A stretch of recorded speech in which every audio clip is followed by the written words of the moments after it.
Assalamualaikum warahmatullahi wabarakatuh. Selamat datang di perkuliahan kita di imunologi. Pada pertemuan kali ini kita masuk ke sesi keenam tentang maturasi limfosit T dan limfosit B. Nah, di dalam perkuliahan kita kali ini tentu ada beberapa istilah yang perlu kalian ketahui terlebih dahulu supaya lebih mudah dalam mempelajari topik kali ini. Yang pertama adalah limfa. Limfa adalah cairan bening yang beredar ke seluruh tubuh melalui sistem limfatik. Di sini limfa membawa lemak, antibodi, dan limfosit. Jadi cairan limfa itu tidak sama dengan cairan darah. Kemudian sistem limfatik, sistem peredaran cairan yang ada di dalam tubuh dan membawa cairan limfa ke seluruh tubuh. Jadi sistem limfatik ini dia khusus membawa limfa, cairan limfa ke seluruh tubuh. Kemudian ada organ limfatik primer, yaitu tempat produksi dan maturasi sel limfosit, yaitu sumsum tulang dan timus. Jadi ada tempat-tempat untuk produksi dan maturasi. Kemudian organ limfatik sekunder adalah tempat penyaringan cairan tubuh sehingga bebas dari mikroba dan zat berbahaya lainnya seperti kelenjar getah bening, limpa, dan tonsil. Nah, kalian bisa membaca apa itu kelenjar getah bening, apa itu limpa, apa itu tonsil. Baik, nah ini adalah sistem limfatik yang ada di dalam tubuh kita. Jadi di sini ada yang limfatik sistem ini adalah jaringan atau sistem limfatik dari beberapa tempat di dalam tubuh kita ya. Jadi dia seperti sistem peredaran tubuh kita yang sampai menuju ke tempat-tempat terkecil dari tubuh kita ya. Nah, kelenjar getah bening atau lymph node ya dalam bahasa Inggris itu adalah organ sebenarnya. Jadi organ ini memiliki bentuk seperti kacang dan terdapat pada seluruh tubuh. Jadi kalau pada kita kembali lagi pada sistem limfatik ini, nah di sini juga ada kelenjar getah bening. Nah, kelenjar getah bening ini memiliki bagian-bagian di dalam di dalam strukturnya ya. Nah, kelenjar getah bening terdapat di seluruh tubuh. Jadi ada di leher ya. Jadi yang bulat-bulat ungu ini adalah kelenjar getah bening. Kemudian nanti dia akan beredar ke seluruh tubuh. Selain di leher ada juga yang di ketiak, kemudian juga di lengan ya dan di kaki. Jadi kalau terjadi infeksi terkadang ada proses perbesaran kelenjar getah bening. Nah, itu biasanya terlihat misalkan di daerah leher kita. Nah, itu terjadi perbesaran kelenjar getah bening di situ. Nah, mari kita masuk ke maturasi sel limfosit. Yang pertama adalah maturasi sel limfosit B. Jadi, maturasi sel limfosit B ini terjadi di sumsum tulang. Sumsum tulang itu tidak harus tulang belakang, tetapi bisa terjadi pada tulang-tulang yang berukuran besar, seperti pada paha kita, kemudian juga di tulang selangka, ya, di tulang belakang kita, ya. Jadi ini terjadi di sumsum tulang. Jadi maturasinya terjadi di sumsum tulang. Terdiri dari beberapa tahap. Yang pertama adalah tahap pro-B, kemudian dilanjutkan dengan pre-B, kemudian tahap sel B imatur, sel B matur, ya. Jadi tahapannya cukup berjenjang ya, dari stem cell atau sel punca menjadi pro-B menjadi pre-B, kemudian menjadi imatur ketika mengalami maturasi sehingga menjadi sel B yang matur.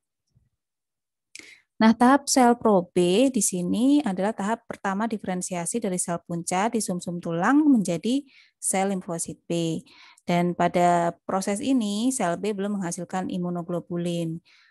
Kita tahu bahwa sel B itu adalah penghasil imunoglobulin atau antibodi.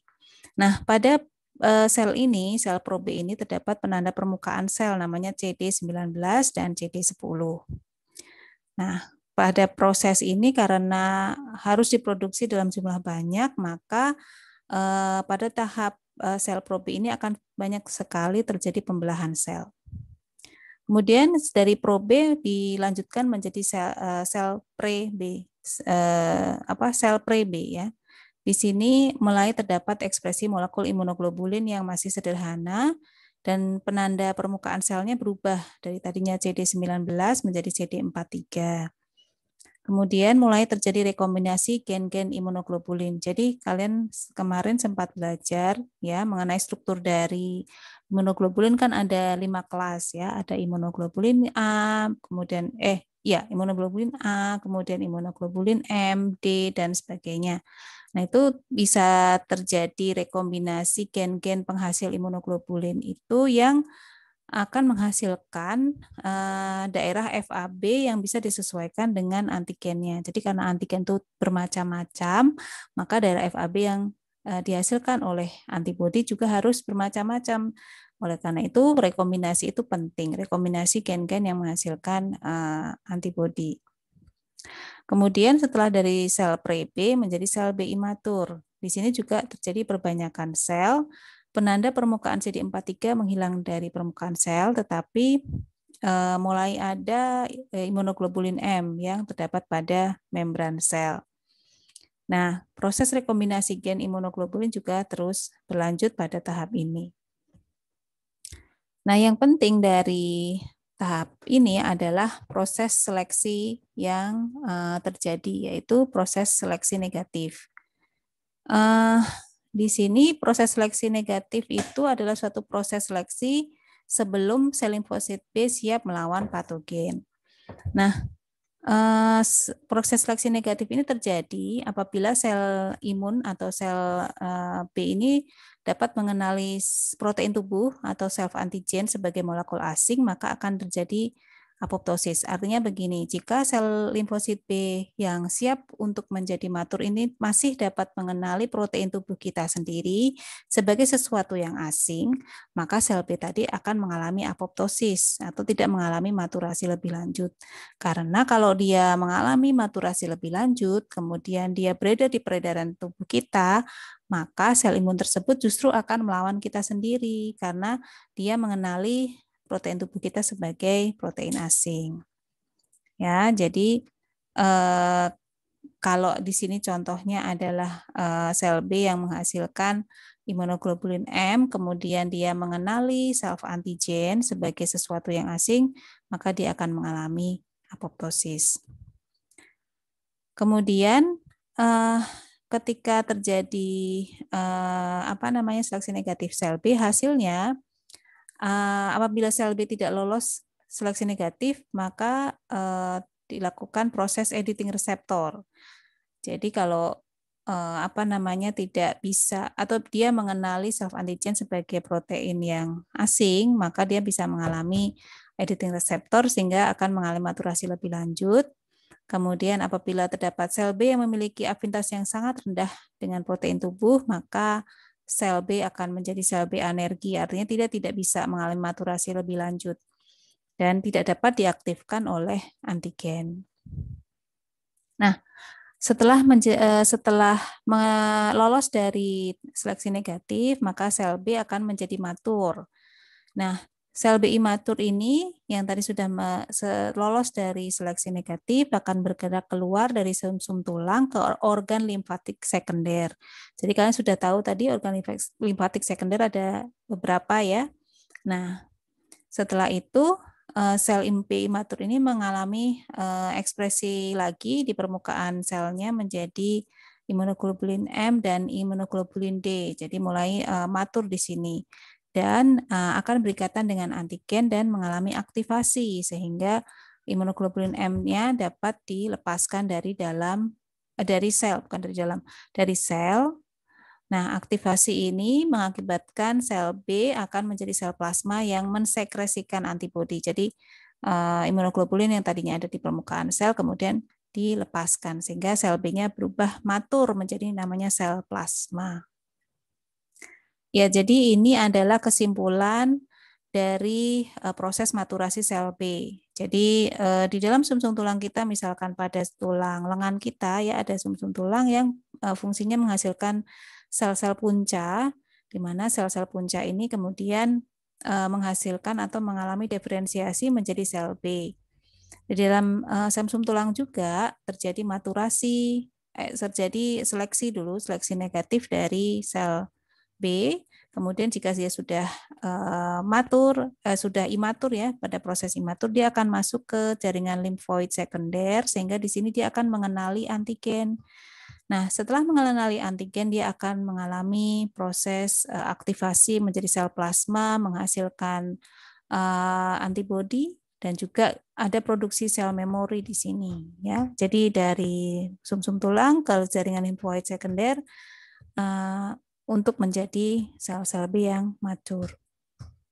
Oke, itu adalah maturasi sel limfosit B. Sekarang kita masuk ke maturasi sel limfosit T. Nah, maturasi sel limfosit T berbeda dengan sel B, yaitu pada tempatnya ya. Kalau sel B tadi terjadi di sumsum tulang saja. Kalau di sel limfosit T, maturasi terjadi di sumsum tulang dan organ yang dinamakan timus. Nah, pada sumsum tulang, sel T dibentuk kemudian berpindah ke timus untuk mengalami tahapan maturasi lebih lanjut. Jadi pada sumsum tulang ini banyak diproduksi sel progenitor dari limfosit T atau nenek moyangnya sel limfosit T. Kemudian pada proses imatur ini dia bergerak menuju timus dan di sini akan mengalami maturasi menjadi sel T sel limfosit T helper atau sel T sitotoksik ya. Kemudian dia baru akan keluar menuju ke jaringan limfoid sekunder. Nah, maturasi sel T sendiri terdiri dari beberapa tahapan. Ada tahap pro sel T, ada pre sel T, kemudian ada positif ganda, ada positif tunggal, dan sel T yang matur atau naif. Yang matur tapi naif ya. Nanti kita lihat apa arti dari naif ini. Nah, sebelum kita masuk lebih lanjut tentang proses maturasi, kita harus mengenal terlebih dahulu organ timus. Nah, organ timus itu adalah organ yang terletak di atas organ jantung dan berperan dalam limfosit T. Timus terdapat pada anak-anak dan remaja, namun pada individu dewasa akan mengerut dan tidak aktif melakukan maturasi sel limfosit T. Jadi berubah ya, dari tadinya secara aktif menghasilkan atau berfungsi untuk maturasi sel limfosit T. Kalau orang sudah dewasa, sel timusnya ini akan mengecil, berubah menjadi jaringan lemak dan tidak aktif. Ya, dia secara perlahan-lahan fungsinya menurun ya. Tadinya untuk maturasi sel limfosit T, kemudian perlahan-lahan fungsinya akan menurun ketika individu tersebut menjadi dewasa. Ya. Nah, pada sel atau organ timus ini terdapat dua bagian, yaitu bagian luar atau korteks dan bagian dalam atau medula. Jadi kalau digambarkan, kalau dibelah gitu ya, organ timus itu ada yang bagian dalam atau medula dan bagian luar atau korteks. Nah, di sini letaknya timus ya. Jadi ada organ hati, kemudian ada organ timus. Jadi kalau digambarkan di sini yang paling luar, yang biru ini adalah korteks, kemudian yang bagian dalam adalah medula. Ini adalah bagian-bagian tempat maturasi sel limfosit T. Tahap prosel T merupakan tahap di mana sel punca berpindah dari sumsum tulang ke timus. Nah, belum terdapat penanda khas sel limfosit, sehingga disebut dengan sel yang negatif ganda atau double negatif. Dan ini nanti kalau dia masuk ke organ timus, dia masuk ke bagian korteks. Ya. Kemudian dari pro sel T menjadi pre sel T, di sini akan mulai ada penanda permukaan sel timosit atau sel limfosit awal dan terdapat masih di bagian korteks dari timus. Nah, setelah itu terjadi ekspresi penanda lagi ya, yaitu CD4 dan CD8. Jadi ada penanda tambahan dan banyak sekali terjadi pembelahan sel atau perbanyakan sel pada tahap positif ganda ini. Nah, ini juga masih ada di bagian korteks dari timus. Nah, sel positif ganda ini kemudian akan menjalani namanya seleksi positif di korteks. Kalau tadi di sel limfosit T, seleksinya berupa seleksi negatif ya. Kalau di sel limfosit T, nah kalau di sel limfosit B tadi adalah seleksi negatif. Kalau sel limfosit T nanti mengalami ini ya, seleksi positif dan seleksi negatif. Seleksi positif terjadi di korteks ya. Di sini apa yang terjadi? Sel timosit positif ganda akan berhadapan dengan sel epitel dari korteks timus, di mana sel epitel korteks timus ini menghasilkan ekspresi protein namanya MHC kelas 1 dan kelas 2. MHC kelas 1 dan kelas 2 ini adalah protein tubuh kita. Nah, apabila timosit positif ganda ini dapat berikatan dengan MHC, maka sel timosit ini akan bertahan dan menjalani maturasi lebih lanjut. Jika tidak, maka sel timosit ini akan mengalami kematian. Nah, sel yang berhasil bertahan akan masuk ke bagian medula timus untuk menjalani seleksi lagi, namanya seleksi negatif. Nah, pada seleksi negatif ini, timosit akan berhadapan kembali dengan sel epitel medula yang juga mengekspresikan molekul MHC. Kalau